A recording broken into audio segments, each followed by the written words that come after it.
জনগণের কাছে আওয়ামী লীগের চেয়ে জামাত হাজার গুণে খারাপ একটা দল।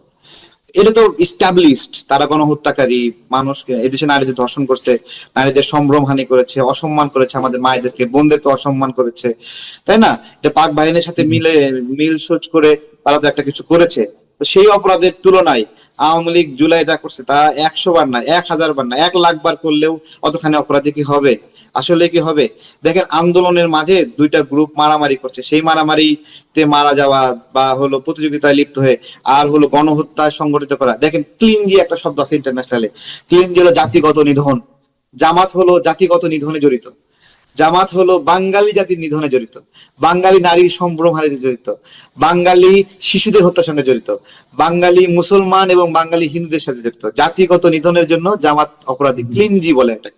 কিন্তু আওয়ামী লীগ কিন্তু জাতিগত নিধনে জড়িত না, যে সে একটা নির্দিষ্ট জাতির মানুষকে হত্যা করতেছে, নির্দিষ্ট জাতিকে নিধন করে সে জাতি শূন্য করে ফেলতেছে, এরকমের সঙ্গে জড়িত না।